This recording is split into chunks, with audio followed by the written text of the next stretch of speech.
పునరుత్థానుడా పరిశుద్ధుడా అనుక్షణము నిన్నే అనుక్షణము నిన్నే కొలుతూ పునరుత్థానుడా అనుక్షణము నిన్నే కొలుతూ పునరుత్థానుడా.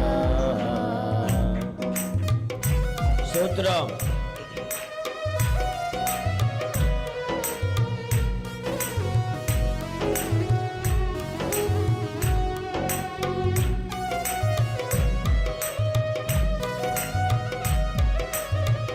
పూర్ణ శక్తితో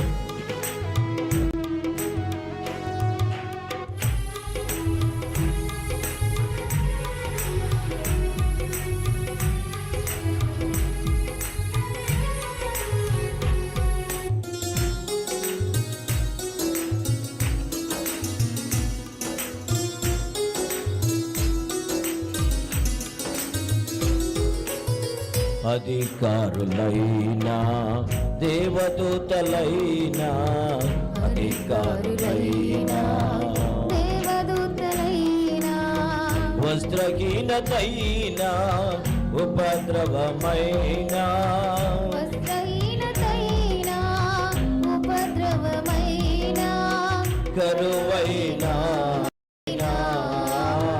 ఖడ్గమైనా అనుక్షణము నిన్నే అనుక్షణము నిన్నే కొలుతూ పునరుత్థానుడా అనుక్షణము నిన్నే కొలుతూ పునరుత్థానుడా.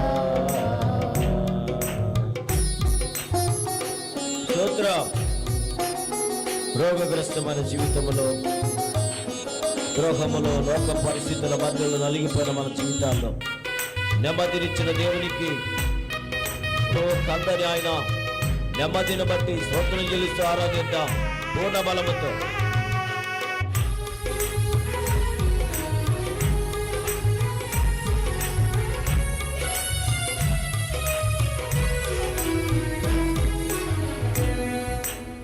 రోగినైన నాకై త్యాగమైనావే రోగినైన నాకై ద్రోహినైన నాకై దాగముగొన్నావే ద్రోహినైన నాకై దాగముగొన్నావే ఊహకందదయ్యా నీ ధర్మము ఊహకందదయ్యా నీ ధర్మము అనుక్షణము నిన్నే అనుక్షణము నిన్నే కొలుతూ పునరుత్థానుడా అనుక్షణము నిన్నే కొలుతూ పునరుత్థానుడా. స్తోత్రం. స్తుతినైనా విచేసిన త్యాగమ కొరకై యాగమ కొరకై శ్రమలో నెమ్మది హింసలను సహాయము చేయగలిగిన దేవా స్తోత్రమని స్తోత్రం చెల్లిద్దాం.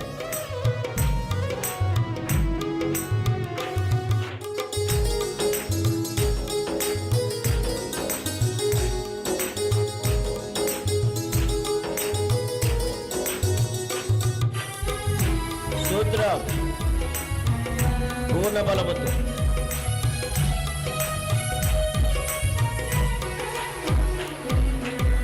శ్రమలైనా హింసలైనా శ్రమలైనా హింసలైనా రాబోవునవైనా ఉన్నవైనా రాబోవునవైనా ఉన్నవైనా మరణమైనా జీవమైనా మరణమైనా జీవమైనా అనుక్షణము నిన్నే అనుక్షణము నిన్నే కొలుతూ పూర్ణ బలముతో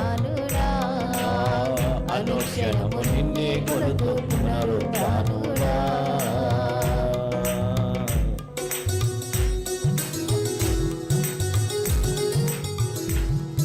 ఒంటరిగా ఉన్న జీవితంలో జంటగా నడవడానికి కన్నీటిలో ఓదార్పునిచ్చి మంటి వంటి జీవితాన్ని మహిమ కలిగిన రాజ్యములో చేరు కొరకై రూపాంతరతనిచ్చుట కొరకై ఆయన చేసిన త్యాగము యాగము గొప్పది గనక స్తుతిద్దాం, గణపడదాం.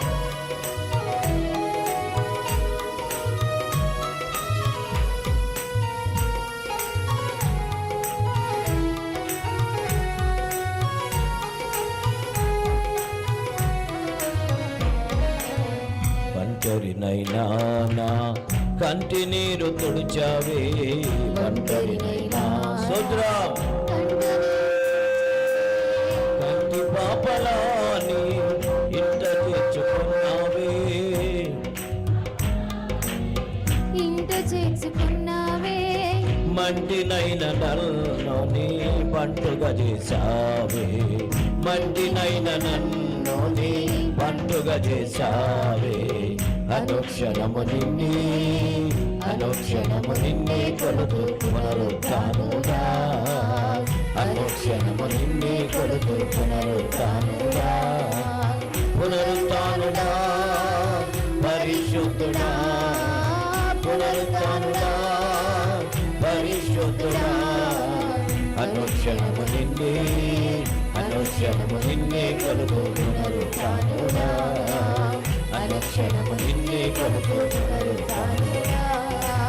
శ్రమలైనా హింసలైనా, శ్రమలైనా హింసలైనా, రాబోవున్నవైనా ఉన్నవైనా, రాబోవున్నవైనా ఉన్నవైనా, మరణమైనా జీవమైనా, మరణమైనా జీవమైనా, అనుక్షణము నిన్నే, అనుక్షణము నిన్నే కొలుతూ పునరుత్థానుడా, అనుక్షణము. స్తోత్రం చెల్లిద్దాం. స్తుతి ఆరాధన దేవునికి మహిమ పూర్ణ బలముతో చప్పట్లతో కొలుతూ పునరుత్థానుడా, పునరుత్థానుడా, పునరుత్థానుడా పరిశుద్ధుడా. అనుక్షణము నిన్నే, హల్లెలూయా నిన్నే కొలుతూ శబల బరబర దిగి కొలుతూ రికనౌర దరిదిరి దరబర నిన్నే కొలుతూ పునరుత్థానుడా.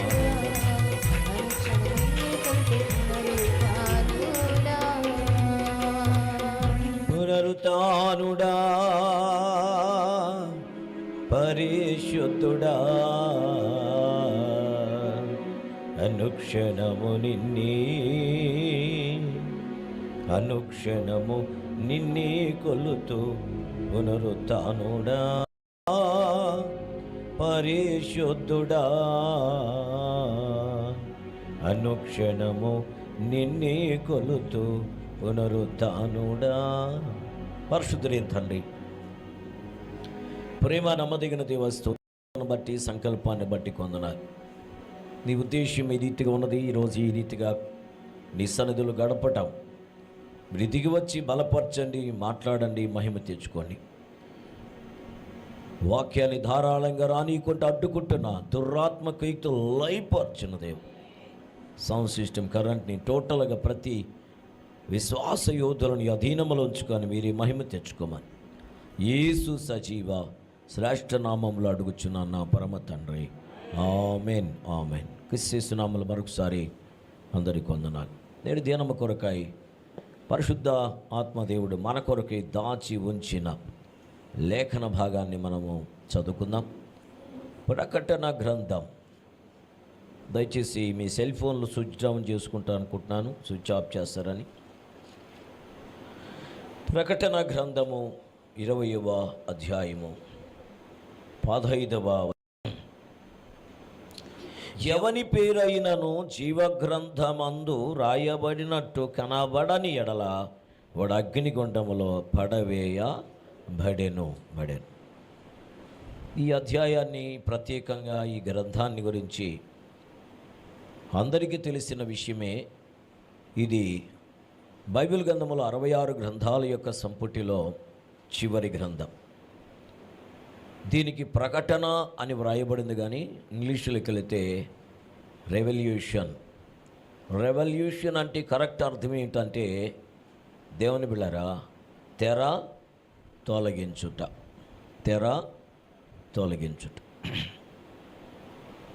అప్పటి వరకు మోయబడినది తెరచి గ్రంథమును విప్పి ఈ జరగబోయే విషయంలో సుస్పష్టంగా తెలియజేసే సార్వత్రిక సత్య సంబంధమైన గ్రంథమే ప్రకటన గ్రంథం.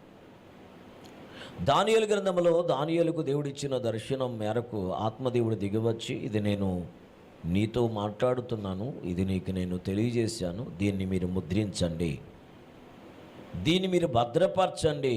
ఎప్పటి వరకట? అంత్యదినములో అవి ప్రత్యక్షతలోకి రావాలి, అంత్యదినములలో అవి తెరవబడాలి. ఆరంభాల ఈ ప్రకటన గ్రంథం ఆరంభములకు వెళితే ఆత్మచేత ఆవేశించబడి పరిశుద్ధాత్మతో నింపబడిన యోహాను భక్తుడు దేవుని సన్నిధికి కొనిపోబడితే అక్కడ ఓ ప్రత్యేకమైన దేవదూత అంటుంది, ఈ గ్రంథాన్ని విప్పితే నీకు బట్టబయలవుతుంది భవిష్యత్తు. ఈ గ్రంథాన్ని విప్పుటకు ఎవరైనా ఉన్నారా అని అనౌన్స్మెంట్ జరుగుతుంటే అందరూ గమ్ముకున్నారు. 24 సింహాసనములు ఉన్నాయి. సింహాసనం మీద 24 పెద్దలు కనబడుతున్నారు, కిరీటదారులుగా ఉన్నారు. ఈ ఎత్తబడిన యోహాను భక్తుడు అనుకుంటున్నాడు, ఈ 24 పెద్దల్లో ఎవరో ఒకరు లేస్తారు, ఖచ్చితంగా ఈ గ్రంథాన్ని విప్పుతారు. గ్రంథాన్ని కానీ విప్పితే అందులో ఉన్న సత్యాలు నేను తెలుసుకోగలను, భవిష్యత్తును గురించి అవగాహన కలుగుతుంది, నేను నాతో ఉన్న ప్రజలకు దీని గురించి వివరించగలను అనుకుంటున్నాడు. కానీ పెద్దల్లో ఎవరు లేవలేకపోతున్నారు. పెద్దల్లో ఒకవేళ ఎవరైనా ఉన్నారా అని ఆ దేవదూత, ఎత్తైన బహుకాయం కలిగిన దేవదూత పెద్దంగా కేకబెడుతుంటే అందరి ముఖాల్లో వికారం ఉన్నది, అందరి ముఖాల్లో విచారమే కనబడుతూ ఉంది. కానీ ఒక్కరు కూడా లేవలేదు. సో అల్లంత దూరంలో నలగొట్టబడిన వధించబడినటువంటిగా ఉన్నటువంటి ఒక గొర్రెపిల్ల గురించి దేవదూత అంటుంది, ఇదిగో అక్కడున్నాడు, నువ్వేమి ఎడవద్దు, నువ్వేమి చింత పడొద్దు, నువ్వు కలవరపడొద్దు, ఇదిగో ఈ గ్రంథమును ముట్టుకోవడానికి కూడా వీళ్ళకి ఎవరికి అర్హులు లేరు. అంటే 24 పెద్దలకు లేదంటావా? వారు యోగ్యులు కాదని? యోగ్యులే, కానీ ఈ గ్రంథాన్ని ముట్టుకోవడానికి వారికి అంతటా యోగ్యత అర్హత లేదు. మరి ఎవరు దీన్ని ముట్టుకోగలరు? ఎవరు దానిని ఓపెన్ చేయగలరు? ఎవరు సత్యాన్ని ప్రకటించగలరు?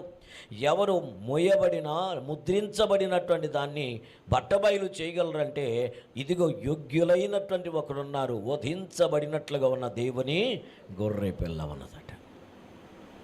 ఈ గొర్రెపిల్ల ముద్రలను విప్పుటకు యోగ్యమైనటువంటిదిగా ఉన్నది. ఎందుకంటే తమ స్వరక్తమిచ్చి ఆయా దేశము, ఆయా భాషలు మాట్లాడే ఆయా జనాంగాన్ని తన స్వరక్తమిచ్చి సంపాదించినటువంటి అనుభవం ఉన్నది గనక ఈ గొర్రెపిల్ల తన రక్తమునిచ్చి సంపాదించిన సంఘానికి బట్టబయలు చేటు కొరకై ఈ గొర్రెపిల్ల మాత్రమే యోగ్యమైనది. ఈ గొర్రెపిల్ల మాత్రమే ఆ గ్రంథమును విప్పి బట్టబయలు చేయగలదు అంటున్నటువంటి చరిత్ర మనకు తెలుసు. ఆ తర్వాత సంఘం యొక్క అనుభవాలు. జీవగ్రంథములో పేరు దేవుని బిడ్డ ఎప్పుడు వ్రాయబడుతుంది?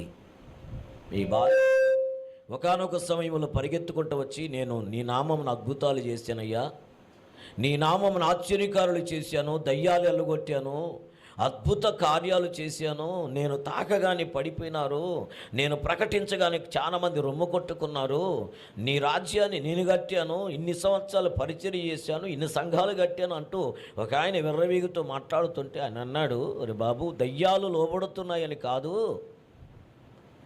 జీవగ్రంథములో పేరు వ్రాయబడినదని ఆనందించు.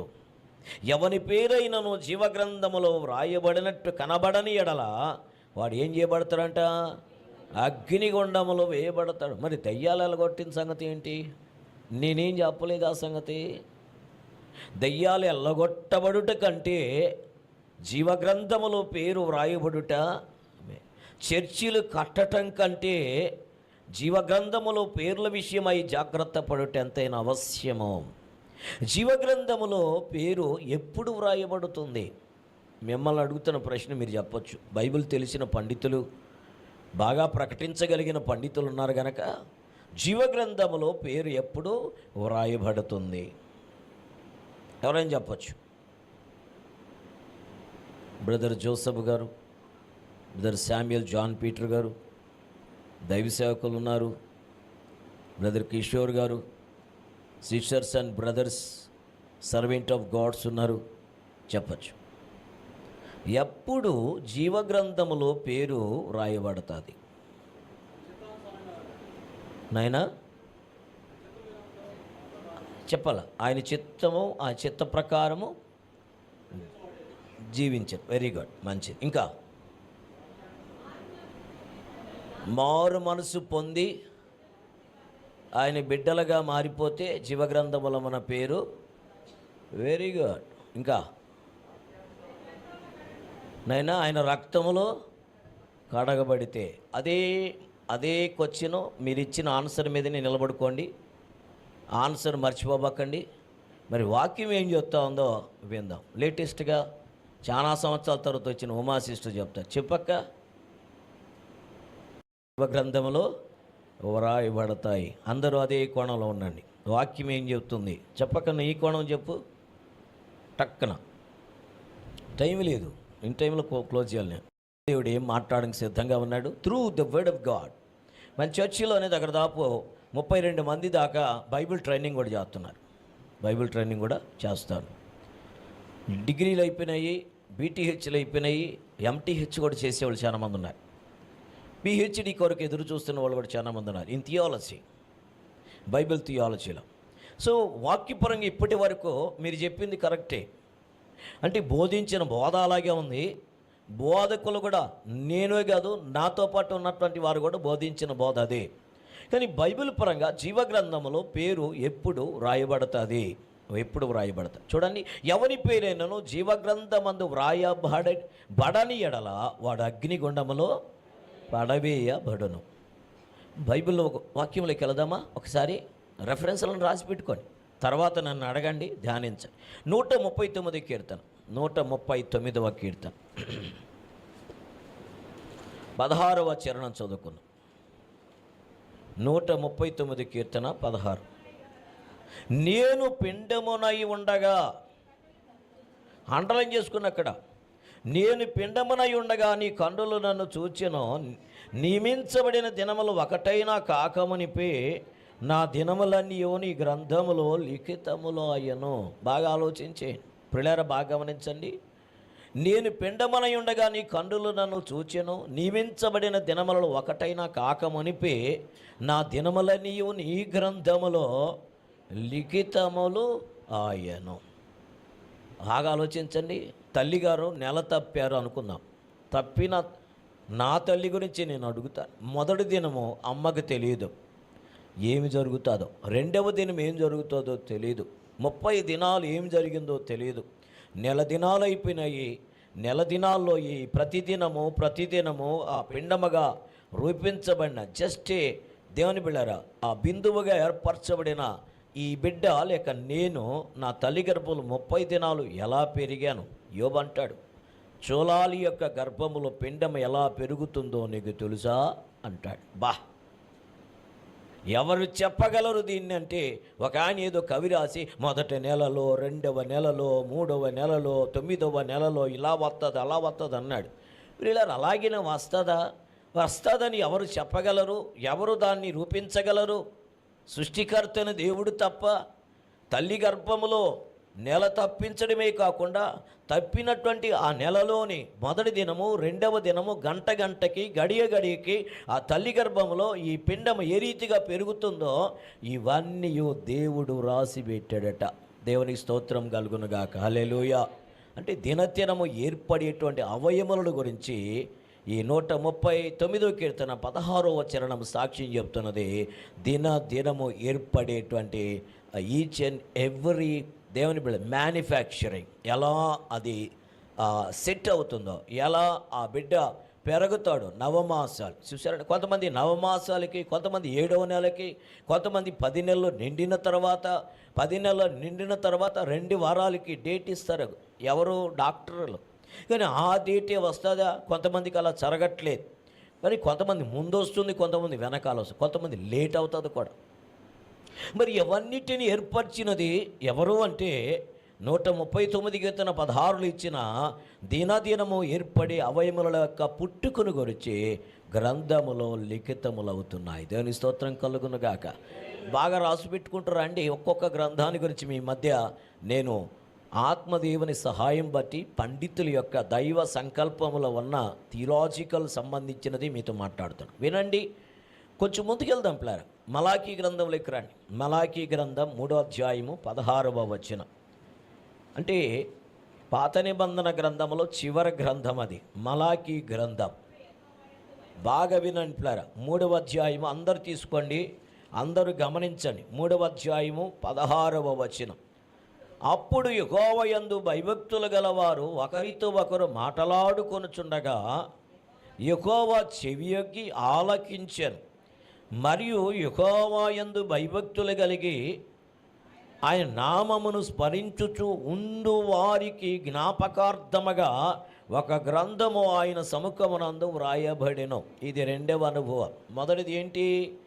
చూలాలిగా ఉన్నప్పుడు మొదటి దినం మొదలుకొని తల్లి గర్భములో ఈ పిండము ఏ రీతిగా అంటే దినదినము ఎలా పెరుగుతుందో, ఆ పెరిగేటప్పుడు ఏది అసెంబుల్ చేయబడుతుందో, సో ముక్కు, ముఖము, కండరాలు, నరాలు ఏ రీతిగా సెట్ చేయబడతాయో ఇవన్నీ గ్రంథములో జోసఫ్ గురించి, అబ్రహాం గురించి, కిషోర్ గురించి, ఇక్కడ కూడిన నీ గురించి, నా గురించి, మనందరి గురించి. ఇప్పుడు అనేక మంది తల్లులు నెల తప్పినటువంటి ఆ తల్లి యొక్క గర్భములు సోలాలని గురించిన లెక్క దేవుని గ్రంథములో ఉన్నది. ఇదొక ప్రత్యేక గ్రంథము. బాగా వినండి.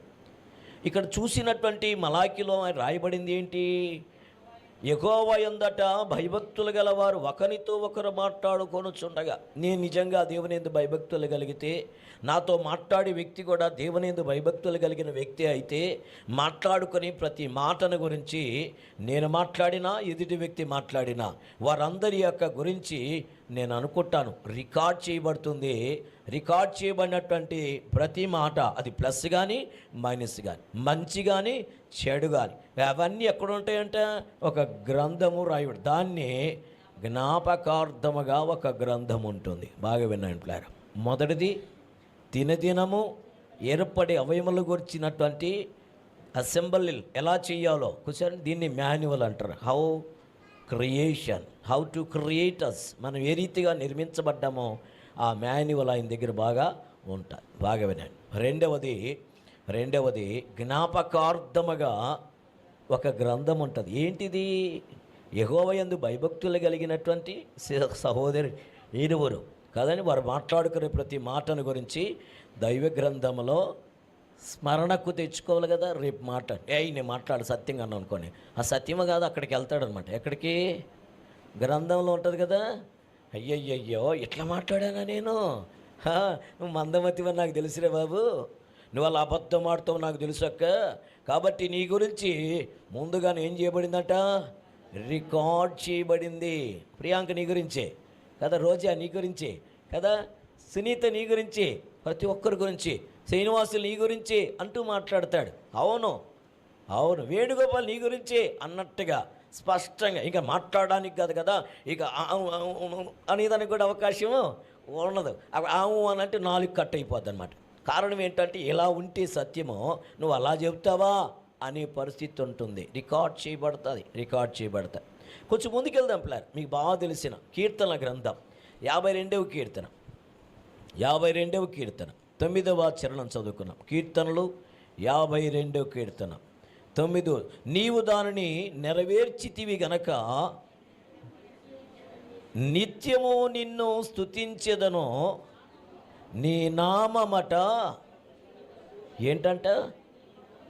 నీ నామము నీ భక్తుల దృష్టికి ఉత్తమమైనది, నేను దాన్ని స్మరించి కనిపెట్టుచున్నాను. బాగా వినండి ప్లారా. అంటే దేని గురించి ఇప్పుడు మనం చదువుకున్న ఆ రెండవ అనుభవం ఉంది కదండి, జ్ఞాపకార్థము లేక స్మరించడానికి ప్రతి స్తుతి ఆయన దగ్గర లెక్క ఉంటుందట, ప్రతి కీర్తన ఆయన దగ్గర లెక్క ఉంటుందట, ప్రతి సాక్ష్యం ఆయన దగ్గర లెక్క ఉంటుంది. అంటే నోరు తెరిచి మాట్లాడిన ప్రతి మాట. కొన్నిసార్లు ఏరబాబు మందిన ఏమందులేండి అంతా ఒకటే, అది కూడా రాస్తాడంట అక్కడ, అది కూడా రాస్తాడంట. ఏముందండి 21 వారం ఉపవాసం చేసినా అయినా కానీ దేవుడు ఏమీ చేయలేదు. దాని గురించి కూడా రాసి ఉంటాడు. ఆల్రెడీ చేసేసింది, నీకు రానికుండా ఆపడానికి కూడా ఆయన అలా చేయొచ్చు కదండి. కొన్నిసార్లు పరీక్ష మన జీవితాల్లో జరుగుతుంది. ప్లార్ నీవు దాన్ని నెరవేర్చితివి గనక నేను నిత్యము నిన్ను స్తుతించెదను, నీ నామమును నీ భక్తులు దృష్టికి ఉత్తమమైనది, నేను దాన్ని స్మరించి. కానీ స్మరించంటే స్మరణ గ్రంథములో స్మరణ బాగా గమనించండి. తెలుగు స్పష్టంగా అర్థం చేసుకోండి దేవుని బిడ్డారా. జ్ఞాపకార్థ గ్రంథములో అన్నీ వ్రాయబడతాయి. 119 కీర్తన రండి. 119 కీర్తన 119 కీర్తన 55వ చరణం చూడండి. ఆయన అంటాడు, రాత్రి వేళ నీ నామమును స్మరణకు చేయుచున్నానట. రాత్రి వేళ నీ యొక్క నామమును నేను స్మరణ చేయుచున్నాను అంటే ఆయన నామాన్ని ఎన్నిసార్లు స్మరిస్తున్నావో కూడా అక్కడ లిఖితము అయిపోతుంది. ఒరే, రోజంతట్లో నేను ఒక 1000 సార్లు దేవుని స్తుతిస్తాను స్మరిస్తానంటే 1000 సార్లు కూడా రాసేస్తాడు ఆయన. 1000 సార్లు రాయడానికి బుక్ ఏమైనా ఉందా అక్కడ, అంత గ్రంథం ఏమైనా ఉందా అని అంటే, నువ్వు చేసిన 1000, నీతో పాటు మీ ఆవిడ చేసిన 119, లేకపోతే నీ పిల్లలు చేసిన స్తుతిలో 1099, ఎన్నిసార్లు స్మరించినా ఆ లెక్క దానికి సంబంధించిన సమస్తం అక్కడ వ్రాయబడుతుంది. ఇందులోనే మీకా గ్రంథంలోకి రండి. ఆత్మదేవుడు ఏం చెబుతాడు? మీకా గ్రంథం 4వ అధ్యాయం. మీకా గ్రంథము 4వ అధ్యాయం 5వ వచనాన్ని ఒకసారి చదువుకుందాం. చూద్దాం అన్నమాట. నాయనా అందరూ వినండి. సకల జనములట తమ తమ దేవతల యొక్క నామమును స్మరించుచు నడుచుకొందురు. మనమైతే మన దేవుడిని యెహోవా నామమును అప్పుడప్పుడు కాదంట, ఎల్లప్పుడూను చూసారండి. మనమైతే మన దేవుడిని యెహోవా నామమును ఎల్లప్పుడూ స్మరించుకొందుము. దీన్ని బట్టి దేవుడు లెక్కలో రాస్తాడు. కొంతమంది ఏం చేస్తారంటే శత్రువుని ఎప్పుడు చెప్పిస్తూ ఉంటారు. యెహోవా నామం యేసునామం కంటే సతానా. అప్పుడు అనుకుంటాడు దేవుడు, మరి నాకంటే వాడికి పెద్ద కిరీటం పెట్టేశారు వీళ్ళు, నన్ను స్మరించడం కంటే వాడి గురించే మాట్లాడుకుంటున్నాడే.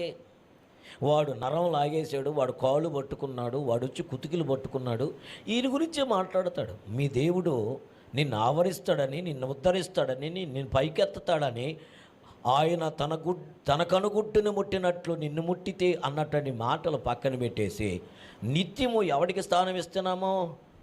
దేవునికి శత్రువైన వాని పేరే ఎక్కువగా చెప్పిస్తుంటాం. పిల్లలు బాగా గమనించండి.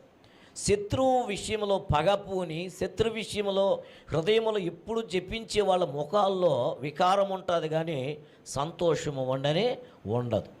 ఆనందం వారి ముఖాల్లోకి రాదు. శత్రువు మోహరించి చుట్టూ ఆవరించిన నా దేవుడు నాతో ఉన్నాడని ధైర్యం నీకుంటే నీ ఖచ్చితంగా నీ ముఖములో చిరునవ్వు పక్కకి పోదు. నీ జీవితం ధన్యకరంగా ఉండాలంటే ఆయన నన్ను ప్రతినిత్యము గమనిస్తున్నాడు, నా స్తుతి ఎన్నిసార్లు రాస్తున్నాడో, ఆయన నేను ఏ విషయమై ఆయన్ని పొగుడుతున్నానో, ఏ విషయమై ఆయనని పక్కకు తీసి పెడుతున్నానో, ఇవన్నీ ఆ దేవుని స్మరణ గ్రంథములో వ్రాస్తున్నాడనే విషయాన్ని, జ్ఞాపకార్థ గ్రంథములో ఉన్నదనే విషయాన్ని మనం జ్ఞాపకం చేసుకో. బ్రదర్, జీవగ్రంథాన్ని గురించి మాట్లాడితే ఎన్ని గ్రంథాల గురించి ఎందుకు చెప్తున్నామంటే, మీకు పూర్తిగా అర్థం కావాలి అంటే అదేమిటో ఇదేమిటో అన్నీ ఏమిటో అర్థం కావాలి కదండి. అర్థం చేసుకోవడానికి మాత్రమే లేఖనాలని మీ కళ్ళ ముందు పెట్టడానికి ఇష్టపడుతున్నా. డైరెక్ట్గా వెళ్ళిపోదాము. కొత్త నిబంధనలకు రండి. అపోస్తల కార్యం 4-5 అధ్యాయంలో చూస్తే, వెండి బంగారముల కంటే కోరదగినది ఒకటి ఉందట, అది యేసు నామము. దేవునికి స్తోత్రం కలుగునుగాక.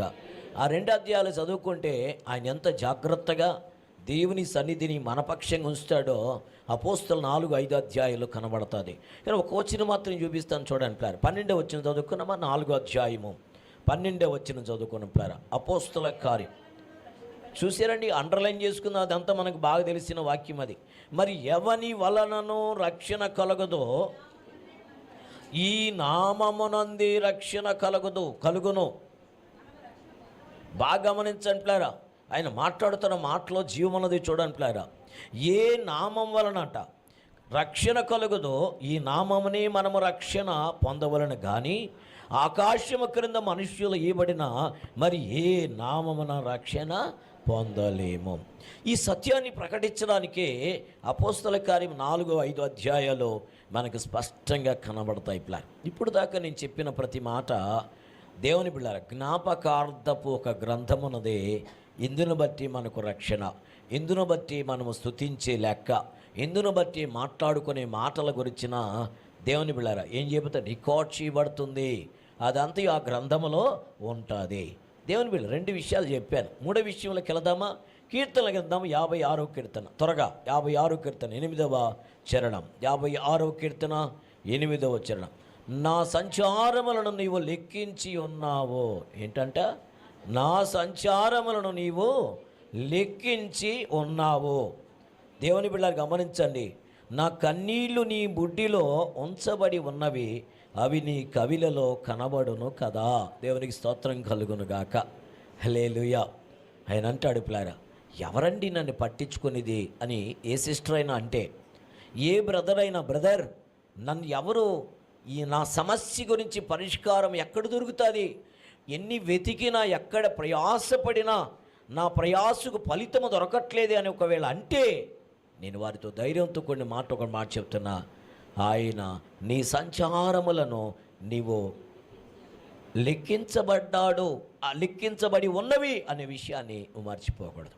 ఇక్కడ అంటాడు పిల్లరా, నా కన్నీళ్ళు నీ బుడ్డిలో ఉంచబడి ఉన్నవి, నీ కవిలలో అవి కవిల అంటే గ్రంథము, కవిల అంటే గ్రంథపు చుట్ట, కవిల నీ కవిలలో అవి కనబడను. చూసారు, నా కన్నీళ్లు నీ బుడ్డిలో ఉంచబడి ఉన్నవి, అవి నీ కవిలలో కనబడను కదా. అంటే ఎన్ని కన్నీళ్లు కార్చావో, ఎంత నలిగిపోయినావో, ఎంత వేధించబడ్డ నలిగిపోతున్నావో, నీ ప్రతికూలంగా ఉన్న నీ శత్రువు విషయంలో ఎంతగా నలిగిపోతున్నావో, అనుకూలంగా సహోదరులుగానే ఉంటూ నిన్ను పెడుతున్న టార్చర్, ఎవరెవరు ఏమేమి పెడుతున్నారో, ఏ విషయంలో మరి నిన్ను ఇబ్బంది పెడుతున్నారో, నిన్ను గిచ్చి గిల్లి లేక ఇవన్నీ ఏమీ లేకుండా మాటలతో నిన్ను తొందర చేస్తూ నీ బ్రతుకులు ఆనందాన్ని ఇవ్వకుండా, సంతోషంగా ఉంటే చూడకుండా కుళ్ళుకునే ప్రతి మాట, నిన్ను సంతోషపెట్టే ప్రతి మాట కూడా ఆ కవిలిలో దాచి ఉంచేశాడు. మీరు నన్ను అడగొచ్చు, సిస్టర్, మా ఆయన నన్ను విడిచిపెట్టేసి ఎవతినో చేసుకొని అందులో ఏదో సుఖం ఉందని వెళ్ళిపోయినాడు, నా ఇద్దరు బిడ్డల సంగతి ఏంటి, నా పోషణ సంగతి ఏంటి, నేను దేవుణ్ణి నమ్ముకున్నాను కదా, నేను దేవా నువ్వు తప్ప సహాయకుడు ఎవరు లేరని అన్నాను కదా, మరి ఎందుకు నా భర్తకి ఇంకా మారు మనసు రాలేదు, ఎందుకు నా భర్త ఇంకా కఠినంగానే ఉన్నాడు, ఎందుకు నాకంటే ఆమె అందములో ఏం పెద్దేమి ఎక్కువేం కాదు, ఆమె అంత భయంకరురాలు, ఆమెకు ఆల్రెడీ పెళ్ళైపోయింది, ఈయనకి బుద్ధి లేకుండా అక్కడ ఎందుకున్నాడు, మరి నువ్వెందుకు కార్యం చేయట్లేదని అడిగితే ఈ అడిగే మాటను బట్టి కూడా దేవుడు లెక్క రాస్తాడో, వానికి ఇవ్వవలసిన కొలనులో తోకము దేవుడు ఖచ్చితంగా ఎట్టిపెట్టేశాడు. నువ్వు పడుతున్నవే వేదన, నీ పిల్లలకు ఫీజు కట్టుకోలేక, నీ పిల్లల విషయంలో మమ్మీ టిఫిన్ కావాలి, కనీసం మరి టిఫిన్కి ఓ 10 రూపాయలు 20 రూపాయలు కూడా ఇవ్వలేకపోతున్నావే, ఆ కష్టం కూడా చూస్తా ఉన్నాడు. మరి అలాగని చెప్పి కష్టంలో నన్ను వగ్గేస్తాడా, విడిచిపెట్టేస్తాడా నువ్వు అడిగితే ఖచ్చితంగా ఆయన విడిచిపెట్టాడు. నువ్వు పడుతున్న ప్రతి వేదన 91 కీర్తన 15 అంటాడు, కీడును అనుభవించిన ఏళ్ల కొలది, కీడును అనుభవించిన ప్రతి మాట, కీడును అనుభవించిన ప్రతి శ్రమ, ప్రతి విషయంలో ఆయన లెక్క రాస్తున్నాడు. ఆయన రాసి ఏంటండి ప్రయోజనము? ఆకలి తప్పులతో ఉంటే అవసరం తీర్చక, అడిగినప్పుడు వెంటనే ప్రత్యుత్తరం ఇయ్యక ఎందుకండి ఆలస్యం అంటే, దానికి కూడా కొన్ని కొలతలు చెప్తాడు దేవుడు. మన దగ్గర ఏదో పరిపక్వత కొరకు ఎదురు చూస్తున్నాడేమో, ఆయన మన యొక్క చిత్తము కాకుండా ఆయన చిత్తం ఏదో జరిగించడానికి ఇష్టపడుతున్నాడేమో. నువ్వు పెద్ద ఉద్యోగం చదువుకున్నాక చిన్న చిన్న జీతాలే నువ్వు పనిచేయాల్సిన పరిస్థితులు వస్తాయి. మరి నాకు ఇంత చదువు ఎందుకు ఇచ్చాడో, ఈ దరిద్రమైన ఉద్యోగం ఎందుకు ఇచ్చాడంటే దానికి కూడా దేవుడు లెక్కలు చూపుతాడు. నిన్ను ఖచ్చితంగా ఎప్పుడో పనికిరాని వానిగా, పనికిరాని దానిగా ఆయన విడిచిపెట్టాడో, ఖచ్చితంగా ఘనంగా నిన్ను నిలబెడతాడో. ప్రతిదానికి కుదుటపాటు సమయం ఖచ్చితంగా ఆయన వ్రాసి పెట్టి ఉంటాడు. నిజంగా నేను అనుకుంటున్నాను, ఈ మాటలు చెప్తా ఉంటే కొంతమంది హృదయాలు పగిలిపోతూ ఉండొచ్చు. కొంతమంది జీవితాల్లో ఎందుకు ఈ జీవితం అలా జీవించడం కంటే చచ్చిపోతే బాగున్నాం అందుకని 2-3 సార్లు ప్రయత్నించి చావు రాక, చూసారండి, చావు రాక చచ్చిపోతే నా బిడ్డల సంగతి ఏంటి అనేటువంటి తల్లి ప్రేమ ఖచ్చితంగా, తండ్రికి అంత ప్రేమ లేకుండా విచ్చలవిడిగా ఊరకొక్కలాగా అటు ఇటు తిరిగేస్తామంటే, ఈమె తిరిగితే ఏమో తిరగకపోతే ఏమో కనీసం ఎవరినైనా నమ్ముకుందాం అనుకుంటే ఎవడు ఏం చేస్తాడో, నా భర్త లాంటి వాళ్ళే కదా పురుషులందరూ అని చెప్పి ఆ తల్లి ఎంత వేదన పడుతూ ఉందో ఆ వేదన తూకం వేస్తాడు దేవుడు. ప్రైజ్ ది లార్డ్, హల్లెలూయా. కానీ ఒకటి మాత్రం వాస్తవం, నిన్ను విడిచిపెట్టేవాడు కాదు ఆయన. నిన్ను నడిపించుడు కానీ సమర్థుడు, నిన్ను నిలబెట్టుడు కానీ సమర్థుడు, ఆయన విడిచిపెట్టేవాడు కాదు. అందుకనే ఆయన మాట్లాడుతున్న మాట ఏమిటి తెలుసా? సర్వశక్తి కలిగిన దేవుని బిడ్డారా, మరి ఈరోజు వారి లెక్కను రాయడానికి దేవుడిలో సిద్ధంగా ఉన్నాడు. కావాలంటే చూడండి, దేవుని బిడ్డలను గమనించండి. ఈ కన్నీళ్ళన్నీ ఆయన బుడ్డిలో దాచి ఉంచినాడో ఆయన ఒక, మీరు ఖచ్చితంగా తల్లులు అవుతారు, తండ్రులు కూడా అవుతారు. అప్పుడు మీరు కూడా అదే స్థితి కదండి. తాతకి పెట్టిన మొంత తలాకిట్లో ఉంటుందని సామెత పెద్దలు చెప్తే, కానీ బైబిల్లో చెప్తుంది తలాకుట్లో కదరా నా గ్రంథంలో ఉంటుంది అంటాడు ఆయన. నా గ్రంథంలో వ్రాసి ఉంచాను నేను, ఈ విషయాన్ని జ్ఞాపకం చేసుకో అంటున్నట్లారా. ఈరోజు దైవవాక్య గ్రంథంలోంచి ఆత్మదేవుడు చెప్తున్నాడు, మరి కన్నీటికి సంబంధించిన గ్రంథం ఒకటి ఉంటుంది, నీ శ్రమను గురించిన లెక్క సంబంధించిన గ్రంథం ఒకటి ఉంటుంది. కావాలంటే ఒక్కసారి ఇంటికి వెళ్ళి ధ్యానించండి. ఆయన అంటాడు పిల్లారా, రోమాగ్రంథం 9:1-3 నాకు బహు దుఃఖమును నా హృదయములో మానని వేదనయు కలుగుతున్నాయంట. బా, ఎంత బాగా మాట్లాడతాడండి. నాకు బహు దుఃఖం అంటే ఎవడు చెప్పినా నాకేం దుఃఖం ఆగేటట్లేదు. ఎందుకంటే సమస్య నేను కదా ఎదుర్కొనేది. కడుపు నొప్పి వచ్చి అల్లాడుతూ ఉంటే కొంచెం ఓర్చుకోమా అంటుంటారు పక్కన వాళ్ళు కదా. తల్లిదండ్రులు కూడా అదే మాట చెప్తాను, పడేవాళ్ళకి కదా అది తెలుస్తుంది. మీకు బాగా అర్థం కావడానికి బాగా ఉన్నదని పగలగొట్టుకొని ఆమ్లెట్ వేసుకొని తినేవాడికి ఏం తెలుస్తుంది? కోడికి తెలుస్తుందట. ఒక ఆయన అన్నాడు, మామూలు ఆమ్లెట్ కదంట, అది డబుల్ జనం ఉంటుంది అంట లోపల. ఎన్ని జనులు ఉన్నాయో ఆ ఎన్ని జనులు కలిగిన కోడిగుడ్డుని ఎలా పెట్టగలుగుతుందో, ఎంత శ్రమ పడుతుందో దానికి తెలుసురా బాబు, నీకేం తెలుసు? భరించి వారికి తెలుస్తుంది బాధ అంటే ఏమిటో. చూడండి, రోమీలకు రాసిన పత్రికలో అపోస్తలుడైన పౌలు గారు ఏం చెప్తారు 9వ అధ్యాయంలో, నాకు బహుదుఃఖము కలిగినది, నా హృదయములో మానని వేదన ఉన్నది, క్రీస్తునందు నిజమే చెప్పుచున్నాను, అబద్ధమాడుట లేదు. అబ్బా, ఎంత హృదయాంతరంగం నుంచి మాటలు వస్తున్నాయండి. ఈ మాట నీ మాటగా అనిపించట్లేదా? ఏం చెప్తావండి, ఎన్నిసార్లు చెప్తావు? ఈ తాగుబోతాడు మారడం లేదు.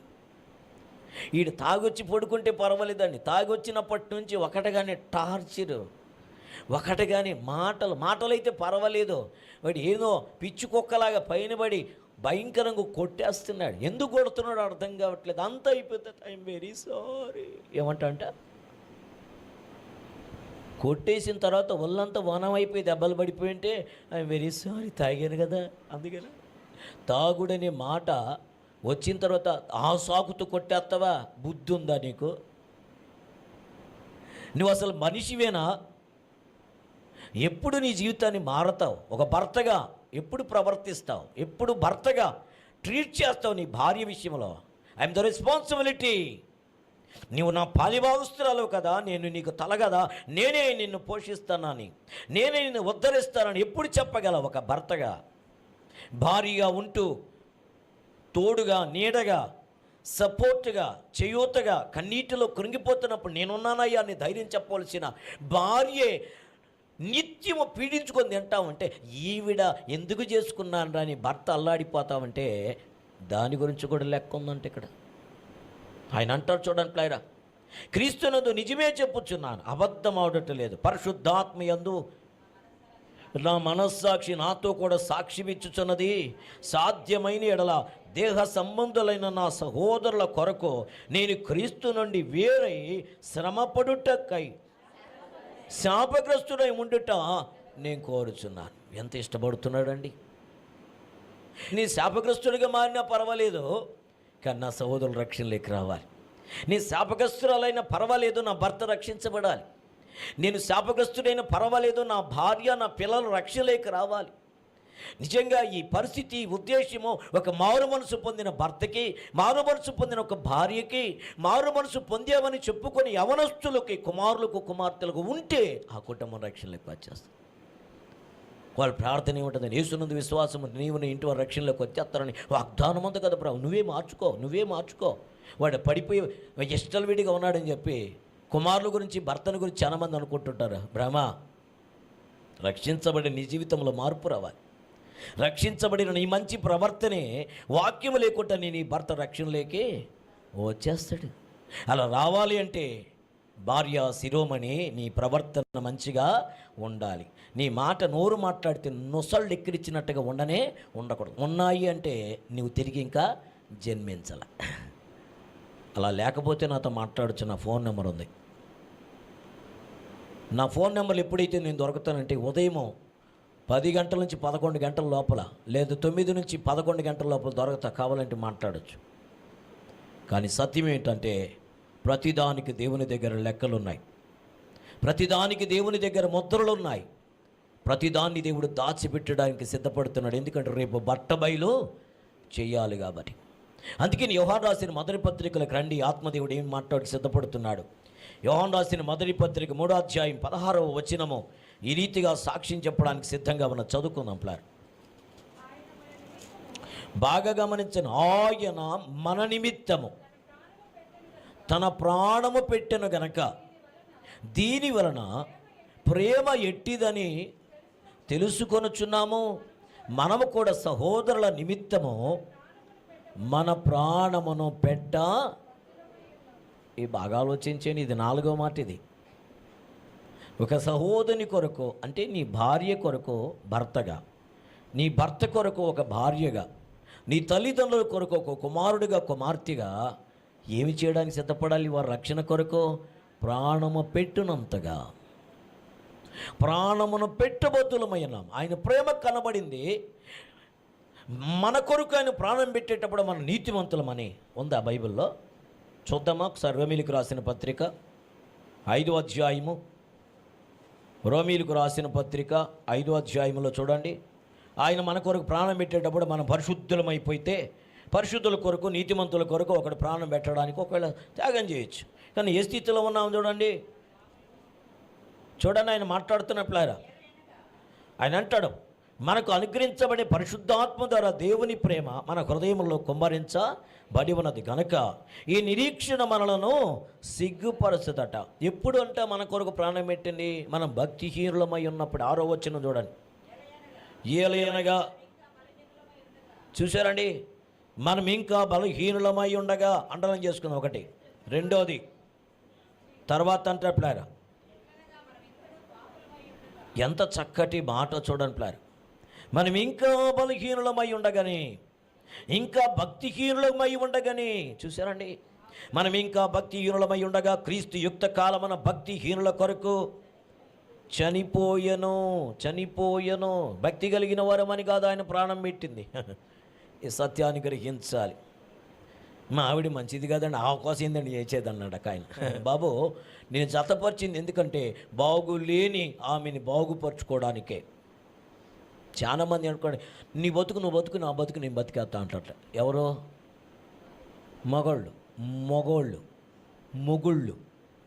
మొగుడు అని పిచ్చుకున్నటువంటి వారు. నీ బతుకు నువ్వు బతుకు, నా బతుకు. అప్పటికి 2 పిల్లలు 1 పిల్లలు పుట్టేసి ఉంటారు. వీళ్ళు పిల్లలు వయసుకు వచ్చేసి ఉంటారు. వాళ్ళలో ఒకరికో ఇద్దరికో పెళ్ళి కూడా అయిపోయి పిల్లలు కూడా, అంటే తాతయ్య ఇచ్చి ఉంటారు. ఇప్పుడు అంటున్నాడంట, నీ బతుకు నువ్వు బతుకు. అంతకుముందు లేదా నీకు ఆ సిగ్గు? అంతకుముందు లేదా ఆ బుద్ధి? ఏం సార్ అట్లా మాట్లాడుతారంటే, ఈ బుద్ధి లేకుండా పశువులాగా మాట్లాడుకుంటే ఇలాగే ఉంటుంది. వన్స్ జతపరచబడిన తర్వాత బలహీనురాలైన నీ భార్యను బలవంతుడుగున్న బ్రదర్ నువ్వే సరి చేసుకోవాలి. You are the responsibility. Yesu డైరెక్ట్గా వచ్చి చేయడండి, ఈ విషయాన్ని గ్రహించాలి. నా కొడుకు మంచోడు కదండి, నువ్వే సరి చేసుకోవాలి. అన్నయ్య, తండ్రి అని పిలిపించుకున్న అన్నయ్య, తల్లి అని పిలిపించుకున్న అమ్మ నువ్వే చేసుకోవాలి. మా వల్ల కాదండి, నీ వల్లనే అవుతుంది. కనుకనే ఆ పరిధిలోకి, ఆ సంబంధించినటువంటి ఆ స్థలములోకి దేవుడు నేను నడిపించాడు. అందుకే నీకు ఆ కొడుకునిచ్చాడు.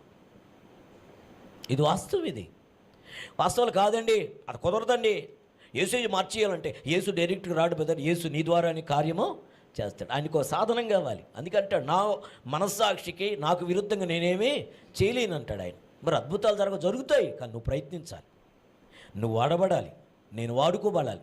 నన్ను వాడుకో ప్రభువా నా భర్తను మార్చడానికి, నన్ను వాడుకో ప్రభా నా భార్యను మార్చడానికి, నన్ను వాడుకో ప్రభా నా తల్లిదండ్రులు మార్చడానికి, నన్ను వాడుకో ప్రభా ఈ ప్రాంతమంతా రక్షణలోకి రావడానికి. ప్రైజ్ ది లార్డ్, హల్లెలూయా. నువ్వు వాడబడాలి. వాడబడాలంటే నువ్వు పూనుకోవాలి. వాడబడాలంటే నువ్వు అడిగేయాలి. మొదట నువ్వేం అడిగేయకుండానే ఆయన పిలిస్తే వస్తామండి అన్నాడు ఆయన. ఎప్పుడైనా ఆయన పిలుపులో రెడీగా ఉన్నాడు ఆయన. నీకు తెలియని రహస్యం ఏంటంటే రోజుకి 24 గంటలు అంటే 24 గంటలు చేతులు దాచుకొని ఉన్నాడు. ఆ సంగతి నీకు తెలియట్లేదు. కానీ నువ్వే ఆ గ్రహింపులేకి రాక ముందుకు సాగలేక బలహీనతలకే. అందుకే చూడండి ఆయన మాట్లాడుతున్నాను. మనం భక్తిహీనులమై ఉండగానే ఆయన చనిపోయినాడట. అంత మాత్రమే కాదు, మనం ఇంకా పాపులమగా ఉండగా 8వ వచనం, మనం ఇంకా పాపులమై ఉండగానే చూసారండి ఆయన రక్తం గారు చేశాడట. ఇంకా చూడండి 10వ వచనం, శత్రువులమై ఉండగానే. ఏంటంటండి, శత్రువులమై ఉండగానే ఆయన చనిపోయినాడు. నా జీవితంలో, మనందరి జీవితంలో నూతన శకం, నూతన ఆరంభము, నూతనమైన పరిస్థితులు రావాలి అని అంటే మొదట మన జీవితం దీవెనకరంగా, ఆశీర్వాదకరంగా మారాలి. మహోన్నతమైన కార్యములతో నిలబెట్టబడాలి. చాలామంది కొన్ని కుటుంబాలు ఏ రీతిగా ఉన్నాయని కానీ గమనిస్తే పిల్లారా అసలు సహవాసానికి దూరం అయిపోతున్నారండి. కొంతమంది ఎక్కడైతే మ్యానుఫ్యాక్చరింగ్ జరుగుతుందో ఆత్మీయంగా అక్కడికి రాలేకపోతున్నారు. ఎందుకంటే వాళ్ళకి అంత చురకలు పడుతున్నాయి. వాళ్ళకందరికీ దేవుని బిళ్ళరా గడ్డం బాగలేదు, గడ్డం గీకేస్తున్నాడు దేవుడు. ముక్కు బాగలేకపోతే ముక్కుని బాగా ఏం చేస్తున్నాడు, షార్పనర్ తీసుకొని బాగా కోకేస్తున్నాడు. అప్పుడంతా మంట పడుతుంది కదా. అందుకని మా సహవాసులకి రాలేకపోతున్నారు. అందులో అర్లీగా లేచి మందిరానికి రావడం అంటే చాలా కావాలంటే మనం లేచి 9 గంటల 10 గంటల కంటే ఈ 10 గంటల టైం ఎక్కడుందో చూసుకొని ఆ 10 గంటలో కూడా ఆరాధనకి ఇంటెమిల్ వెళ్తాం లేదు. కామేనా అనేటప్పుడు వెళ్ళిపోయి నేను కూడా వచ్చేసా మందిరానికి అని. కానీ చాలామంది చేతులు గడుక్కుంటున్నారు. క్రైస్తవులారా, మందమతులారా, బద్దకిస్తులారా, వాక్యమును చదవనటువంటి అవివేక హృదయముతో సాగిపోతున్న క్రైస్తవ పండితులారా గ్రహించండి. పరిశుద్ధాత్మ దేవుని యొక్క సన్నిధి ఏ రీతిగా ఉంటుందో, ఏ రీతిగా సాగుట ధన్యతో దీవెనో ఆత్మదేవుడినితో మాట్లాడడానికి సిద్ధంగా ఉన్నాడు. ఆయన మాట్లాడినటువంటి మాట ఏంటంటే తమ సహోదరుల యొక్క రక్షణ కొరకు, నీ భర్త రక్షణ కొరకు, నీ భార్య రక్షణ కొరకు, నీ తల్లిదండ్రుల రక్షణ కొరకు, నీ బిడ్డల యొక్క క్షేమం కొరకై ప్రాణము పెట్టుట కొరకు కూడా వెనకంచి వేయట్లేదు. కనీసం మోకరించి ప్రార్థన చేస్తున్నావా? ఎందుకు చేయట్లేదండి? కూర వండతా చేస్తున్నా, అన్నం తిప్పతా చేస్తున్నా, చేతులు కడగతా చేస్తున్నా కదండి, గిన్నెలు కొతామతా చేస్తున్నా. ఇది ఒకటే కాదు, నువ్వు ఇంకా చేయవలసింది ఏదో ఉంది. ప్రభు దగ్గర అడుగు. నేను 4 విషయాలు చెప్పేశాను, సమయం లేదు పిల్లారు. 5వ విషయంకి వెళ్దాం. ప్రకటన 20వ అధ్యాయంలోకి రండి పిల్లారు. ప్రకటన గ్రంథం ఇప్పుడే చదువుకున్న 20వ అధ్యాయం 15వ వచనం చదివించాను. కానీ ఈ సమయంలో 20వ అధ్యాయం 12వ వచనం చదవండి. ఏం మాట్లాడతాడో అండర్లైన్ చేసుకోండి పిల్లారా. మరియు గొప్పవారేమి నైనా కొద్దివారేమి మృతులైన వారందరూ ఆ సింహాసనం ఎదుట నిలవబడి ఉండుట చూచితిని. అప్పుడు గ్రంథములు విప్పబడెను. గ్రంథము కాదు, గ్రంథములు. ఎంత చక్కగా ఉందండి. గ్రంథములు విప్పబడెను. మరియు జీవ గ్రంథమును వేరొక గ్రంథమును విప్పబడెను. ఆ గ్రంథముల యందు వ్రాయబడి ఉన్న వాటిని బట్టి తమ క్రియల చొప్పున మృతులు తీర్పు పొందిరి.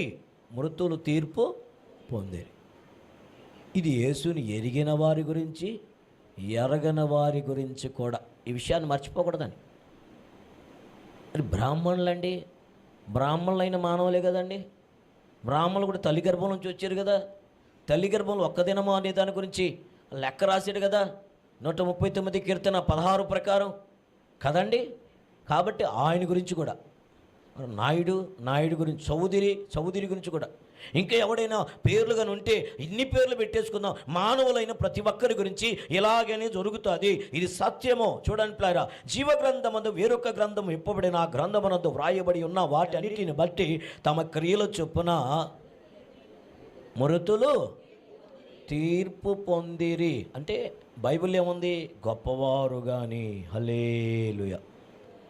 చూడండి తర్వాత వచనాల్లో వ్రాయబడుతుంది ప్లాన్. సముద్రము తనలో ఉన్న మృతులను అప్పగించెను. అంత మాత్రం మరణమును మృతుల లోకమును వాటిని వశములో ఉన్నటువంటి మృతులను వారిలో ప్రతివాడు తన క్రియల చొప్పున తీర్పు. మరణమును మృతుల లోకమును అగ్నిగుండములో పడవేయబడెను. ఈ గ్రంథము, ఈ అగ్నిగుండము రెండవ మరణం. బాగా వినండి, ఈ అగ్నిగుండము రెండవ మరణం. ఎవని పేరైనను, పేరైనను దగ్గర బి అనే అక్షరం ఉంది, కిందకి వెళ్తే ఏముంది? ఎవడైనను బాగా గమనించండి.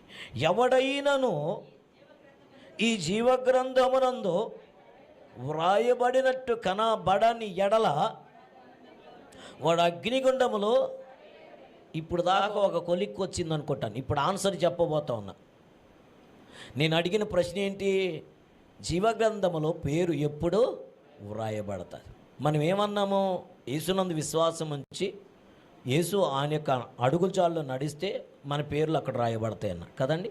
యేసు రక్తములు కడగబడితే అన్నారు, మారు మనసు పొందితే అని అన్నారు. అది వాస్తవికంగా ఇప్పుడు దాకా ప్రకటించబడిన ప్రకటనలు అర్థం చేసుకున్న అర్థం. కానీ రహస్యం ఏంటో ఇప్పుడు నేను కొంచెం ముందుకెళ్ళి చూపిస్తా. అది వాస్తవమైతే గ్రహించండి, ఆ వాస్తవమైతే కూడా నాతో చెప్పండి. చూడండి 69 కీర్తన, కీర్తనల గ్రంథం 69 కీర్తన 28వ చరణం చదువుకున్నాం. జీవగ్రంథములో నుంచి వారి పేర్లు తుడిపిపెట్టుము, నీతిమంతుల పట్టీల వారి పేరు వ్రాయకము. అండర్లైన్ చేసుకుందాం ప్లాన్. ఏంటంటే జీవగ్రంథములోంచి ఎవరి గురించి? దోషం మీద దోషము వారు తగలనిమ్ము, నీ నీతి వారికి అందనీయకము, జీవగ్రంథములో అండి వారి పేరు తుడిపిపెట్టుము, నీతిమంతుల పట్టీల వారి పేర్లు వ్రాయకము. ఇంతకీ ఎవరి పాట పాడింది? ప్రధాన గాయకునికి శోషనీయులకు రాగం మీద పాడదగినది దావీదు కీర్తన. ఈ దావీదు ఏం చెప్తున్నాడు? అయ్యా, జీవగ్రంథంలోంచి వారి పేర్లు తుడిచిపెట్టం. ఎందుకంటే వాళ్ళు మంచోళ్ళు కాదు, వారి ప్రవర్తన సరిగా లేదు, వారు దుర్నీతితో ఉన్నారు, వారు పాప బంధకాల్లో ఉన్నారు, వారు నిర్భయంగా బ్రతికేస్తున్నారు. చూడండి, కావాలంటే వారి భోజనం వారి ఎదుట దేవుని వలగా ఉండునుగాక, వారు నిర్భయులై ఉన్నప్పుడు అది వారికి ఉరిగా ఉండునుగాక, వారు చూడకపోవునట్లు వారి కన్నులు చీకటి కమ్మునుగాక, వారి నడుమునకు ఎడతెగని వణుకు పుట్టించుము, వారి మీద నీ ఉగ్రతను కుమ్మరించుము. ఎందుకంటే నీ కోపాగ్ని వారిని పట్టుకునుగాక, వారి పాలెము పాడవునుగాక, వారి గుడారములో ఎవడను ఉండకపోవునుగాక.